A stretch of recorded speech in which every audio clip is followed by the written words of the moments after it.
यशोमती मैया के नंद लाला। तुम दोनों चलो, आओ बैठ जाओ। जशोदा जी बता तो दो, सवेरे सवेरे क्यों बुलाया है हम सबको? रुको, इतनी शीघ्रता क्या है? पहले इन बालकों को कुछ खिलाने तो दो। अभी खेलने निकलेंगे ना, पूरी दोपहरी दिखाई ना देंगे।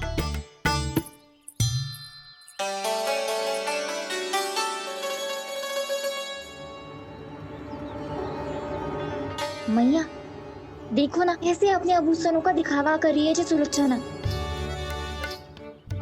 चिंता मत कर बहू, शीघ्र ही हम इससे अधिक आभूषण और इससे अधिक उत्तम वस्त्र पहन के घूमेंगे। ये देखो, तुम दोनों के लिए क्या बनाओ है मैंने। पूरे गोकुल में प्रसिद्ध मेरे पेड़े। चलो लो। यशोदा, ये तो बहुत सारे हैं। हाँ जशोदा जी, इतने सारे तो मैं भी ना खा पाऊं। क्यों दृष्टि लगा रही हो सुलक्षणा? बढ़ती आयु के बालक हैं, खाने दो इन्हें। तुम सब कछु मत सुनना, जी भर के खाओ। देखा ना?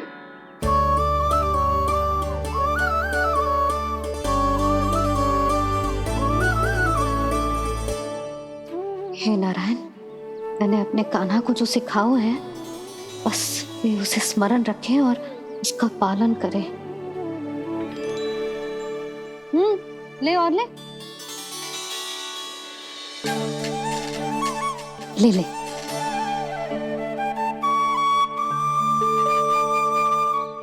आज तो एक के बाद एक पेड़ मिल रहे हैं, वो भी बिना रोक टोक के। मैया दो के बाद तीसरी मिठाई बड़ी कठिनाई से खाने देती है, पर आज सादा लाड पेड़ों के माध्यम से जिता रही है। कछु तो रहस्य है। प्रभु, क्या आप भी वही सोच रहे हैं जो मैं सोच रही हूँ?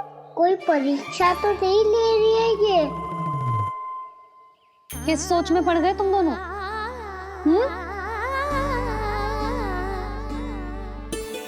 खाओ ना। जब तक पेट और मन दोनों ना भर जाए, तब तक खाओ। बस यशोदा, इतना पर्याप्त है।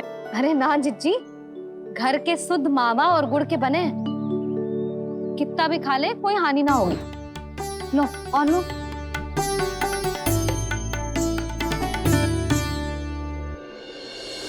प्रभु, परीक्षा ही है ये तो खाए जा रहा है। कहीं मेरी दी हुई सीख फूल तो ना खाओ, सारा खेल बिगड़ जाएगा। सदैव स्मरण रखियो लल्ला, लोग बहुत भयानक होते हैं, बहुत भयंकर। जो एक बार हमारे मन में प्रवेश करके हमें भीतर से ही जकड़ लेते हैं, इसके कारण हम अधिक से अधिक और अधिक से अधिक पाने की इच्छा करने लगते हैं। क्या हुआ कान्हा, रुक क्यों गए?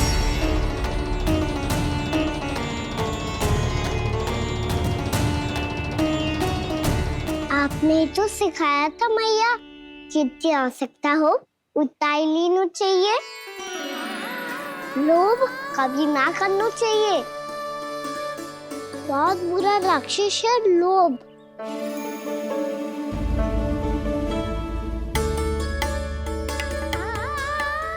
बुरा और खाने में कोई बुराई ना है कान्हा, ले ले। ना मैया, लो मैं अधिक खाऊंगा तो फिर पेट पकड़ के बैठना पड़ेगा।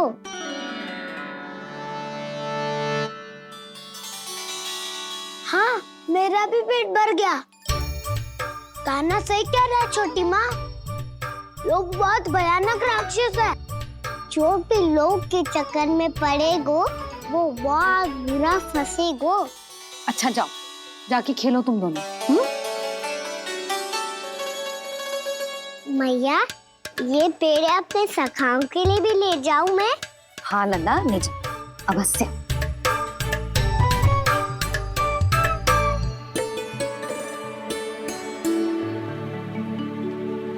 देखो, जो बात इन नन्हे से बालकों को भी समझ में आ रही है, वो तुम सबकी समझ क्यों ना आ रही?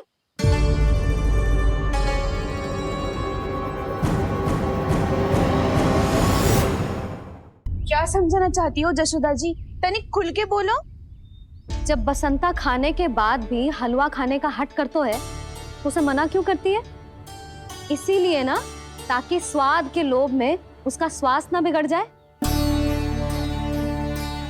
और उज्जवल, जब भरी दोपहरी में बाहर खेलने का हट कर तो है, तो तू उसे मना क्यों करती है? इसीलिए ना कि खेल के लोभ में उसे लू ना लग जाए। हाँ, और पुराण पढ़ना तो अच्छी बात है ना। तो श्रीदामा जब रात में दीप के प्रकाश में पुराण की कथाएं पढ़ना चाहते है, तो क्यों मना करती है उसे? बता। ताकि कथाओं के लोभ में उसकी दृष्टि खराब ना हो जाए जीजी।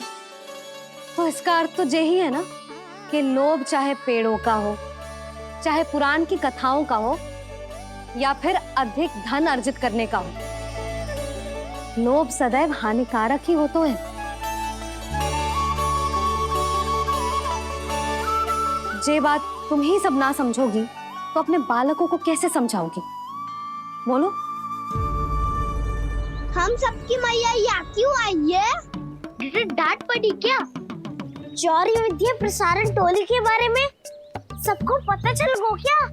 चिंता के चने चबाना छोड़ो और ये पेड़े खाओ। भीतर और भी गंभीर समस्या पे चर्चा चल रही है। कैसी समस्या? लोग की भयानक राक्षस की समस्या। व्यापारी जी, नंद जी ने कल सभा बुलाई थी और आज रानी यशोदा जी ने सारी स्त्रियों को अपने घर पे बुलाया है। तो आपको नहीं लगता कि हमें कुछ करना चाहिए? करना तो चाहिए गुप्तचर। सबसे पहले हमें हाट जाकर गोकुल वासियों की प्रतीक्षा करनी चाहिए। सूर्यास्त से पहले वो सारे मूर्ख वहां आने वाले हैं, मेरे सामने नारायण के नाम का प्रण लेने। उन्हें चाहे कोई भी कितना भी समझा ले बुझा ले, उससे कोई अंतर नहीं पड़ेगा गुप्तचर। हमारा वास्तविक धन क्या है? दूध, घी, दही, माखन, यही ना? हाँ, तो श्री नारायण की कृपा से तो हमारे पास इसकी कोई कमी ही ना है। तो हम सब तो पहले से ही धनवान हुए ना। तो फिर जे गोधन अपने परिवार और संतान में बांटने के बाद जो भी बचतो है, वो तो हाट पे बिखी जातो है ना। तो फिर मथुरा के किसी अपरिचित व्यापारी के साथ माथा फोड़ने की क्या आवश्यकता है? जशोदा जी, हम आपकी और नंदराज की चिंता समझते, पर इसकी कोई आवश्यकता ना है। कुछ उल्टा सीधा नहीं करेंगे हम। विश्वास रखो जशोदा, हम जो कुछ करेंगे समझदारी से करेंगे। लोभ में आके कोई निर्णय नहीं लेंगे हम लोग, है ना? हाँ। अच्छा, अब चलती हूँ। बुलावे की सूचना पाके सब कार्य ऐसे ही छोड़कर आ गई थी।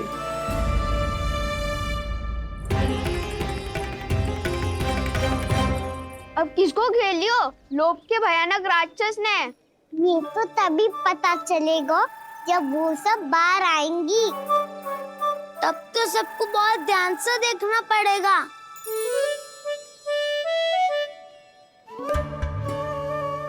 देखना तो पड़ेगा दाऊ, तभी तो पता चलेगा माखन चुराने किसके यहाँ जाना है। नाना,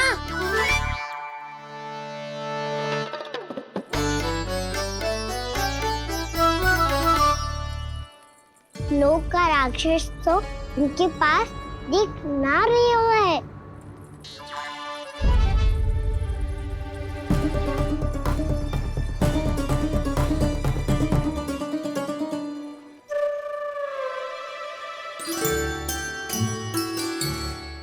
नारायण का बहुत बहुत धन्यवाद।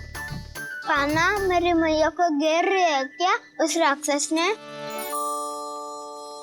यशोदा भाभी और नंद भैया कितने चिंतित थे ना। पक्का कछु न कछु कारण तो अवश्य होगा। हाँ, मुझे भी सच लग रहा है कि धनवान बनने के चक्कर में मैं तनिक ज्यादा ही लोभ में पड़ गई थी। नहीं, बस गए और मेरी मैया दादी, उनका क्या गाना? बहू, सुलक्षणा की जैसे ढेर सारा धन कमाने के चक्कर में लोभ में तो ना आ रहे ना हम।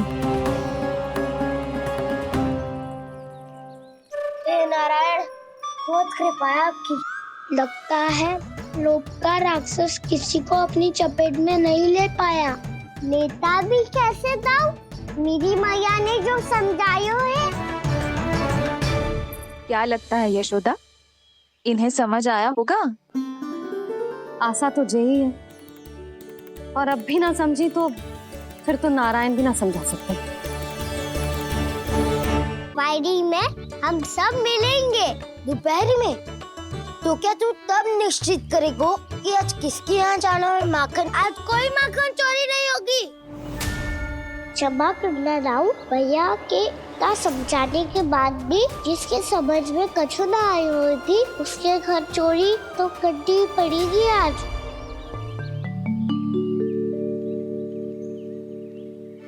व्यापारी जी, सारी स्त्रियां एक साथ यहीं आ रही हैं। मेरे चक्रव्यूह में फंसने की इतनी शीघ्रता कि संध्या तक भी नहीं रुक पाई।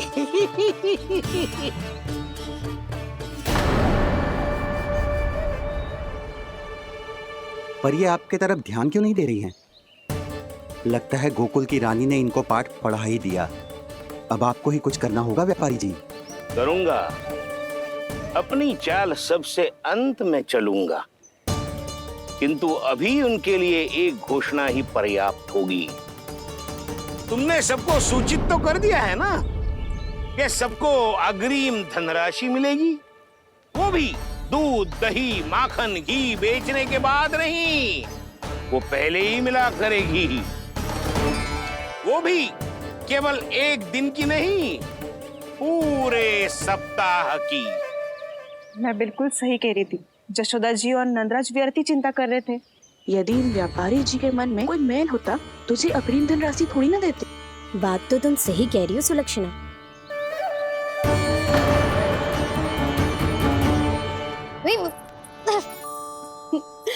कितनी शरारत करते है तू?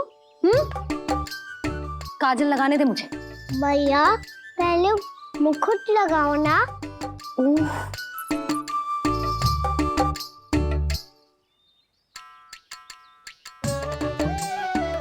और मेरी मुंडी। हाँ हाँ रुक जा, ये ले, बस होगा प्रसन्न। भैया मैं ना चाहता मैं ऐसे फिर से भूल जाऊं, नहीं तो कड़ी धूप में इसे लेने वापस लौटना पड़ता है। चल अब बैठ जा, अब मुझे काजल लगाने दे लल्ला।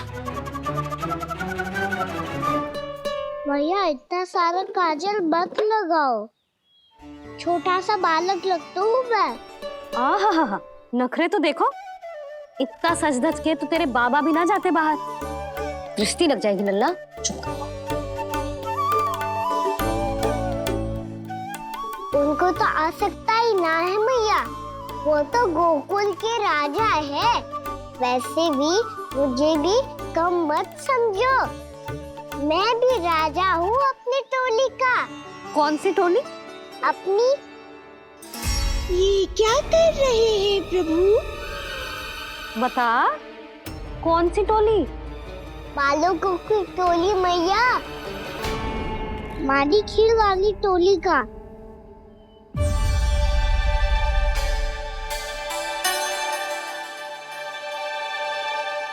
क्या हुआ जी? देखो जी, आप इतनी चिंता मत ही करो। आप गोकुल के राजा हो और जे बालकों की टोली का राजा है, तो मैं भी जसोदा हूँ, मैं कोई कम थोड़ी ना हूँ। मैं भी गोकुल के स्त्रियों की रानी हूँ। मैंने सबको समझाओ है, सब समझ गई हैं। उपनंद भैया से बात करके आ रहा हूँ अभी। पता चलो है कि उस व्यापारी ने अग्रिम राशि का लोभ दिया है सबको। मुझे ना लगता तुम्हारे समझाने का कोई लाभ हो। अभी तो ये सब समझ के गई, बोल के भी गई कि अब उस व्यापारी के फेर में ना फंसेंगी। इतनी शीघ्र पलट गई। इन सब में अपनी बुद्धि ना है क्या? जब कोई विकार मन में बस जाता है ना यशोदा, तो सूझबूझ सब समाप्त हो जाती। तो मुझे ही कच्चू करना पड़ेगा। मैया मैं जाऊं? हाँ तू जा।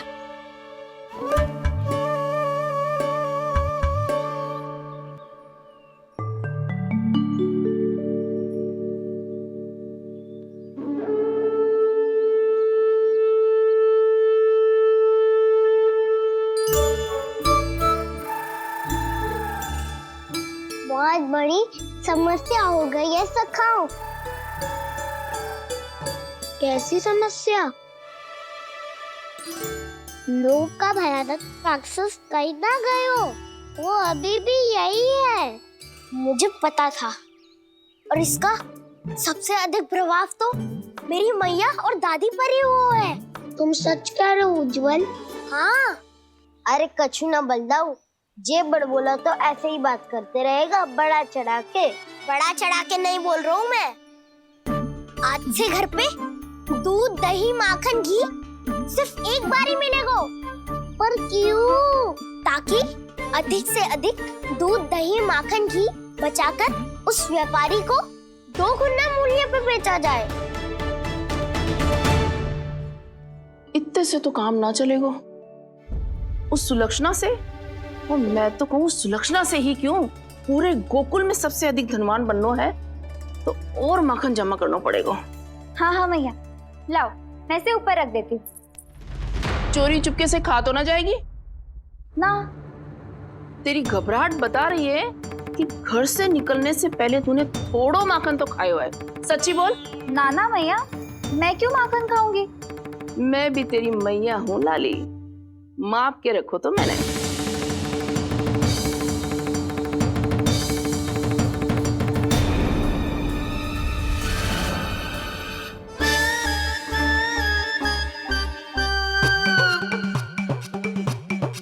हाय रे, तूने तो सच्ची में माखन खायो है। तनिक भी लज्जा ना आई तुझे? असत्य बोलने से पाप लगता है मैया, और जितनी बार आप माखन नाप रही है उतनी बार डंडी पे लगा माखन आप स्वयं चाट रही है, और दोष मुझ पे दे रही है। वो तो बस मैं इसलिए चाट रही थी कहीं व्यर्थ ना जाए। और तेरी जीभ है कि तीखी मिर्ची। एक तो मैया से बहस करती है और चोरी चुपके स्वयं खा के मैया पे दोष भी धरती है। हे नारायण, कैसी बहू दी है मुझे। जा दूर हो जा मेरे कक्ष से, और माखन के तो आसपास भी दिखने की आवश्यकता ना है। इस चटोरी को तो कोई भरोसा ना है। माखन को तो सुरक्षित स्थान पर रखना पड़ेगा।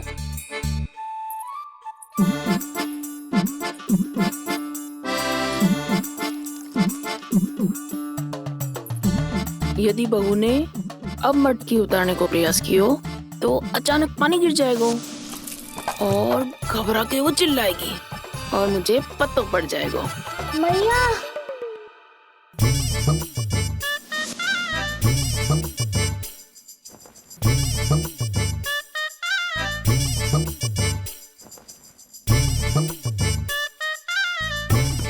ये माखन तो मैं किसी को छूने भी ना दूंगी, तभी तो बनूंगी धनवान, बहुत धनवान। मैया माखन बेचने कहीं अकेली ना निकल जाए। जी तो पता भी ना चलने देगी कि कितना धन मिलो है। इन्हें अकेली धनवान ना बनने दूंगी मैं भी बनूंगी धनवान, बहुत धनवान। पहले तो जब चाहे तब भरपूर माखन खा सकता था, पर अब दोनों तो ऐसे संभाल के रखती हैं कि जैसे माखन की मटकी ना स्वप्न का कलश हो। मेरे यहाँ भी ऐसा ही हो रहा है। नारायण का बहुत बहुत धन्यवाद। नंद जी और जशोदा जी की बातों में आने से पहले ही सत्य का पता चल गया।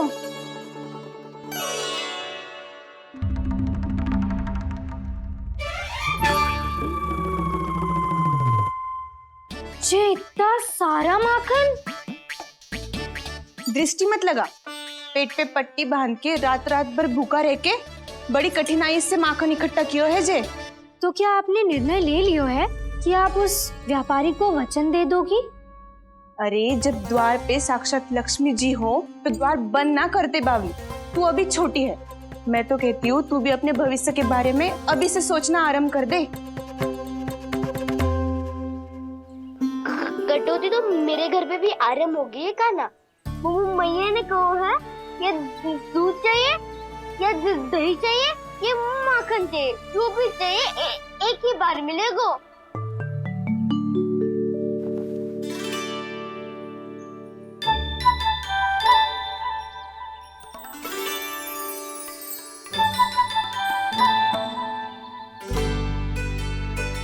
तब हमारी टोली को ही कुछ करना पड़ेगा। तुम सबको तुम्हारा अधिकार मिले, ये हमारा कर्तव्य है।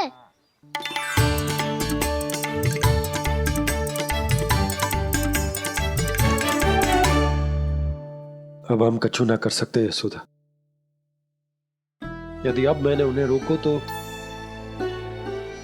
उन्हें लगेगा कि मैं उनसे उनकी उन्नति का अधिकार छीन लूं। दूध दही माखन पे सबसे पहला अधिकार बछड़ों का होता है, फिर घर के बालकों का, और ये अधिकार हमें दिलाना चाहिए, है ना दाऊ? मैं सब समझता हूँ कान्हा, तुम मुझसे इसलिए पूछ रहे हो ताकि तुम माखन चोरी की योजना बना सको, पर मैं तुम्हारा समर्थन नहीं करूँगा। पर दाऊ ना, पिछली बार तुमने ही कहा था ना कि हम ये चोरी केवल वानर महाराज की सहायता के लिए कर रहे हैं। लो, वानर महाराज भी आ गए हमारा साथ देने। आज कोई किसी का साथ नहीं देगा, आज कोई किसी का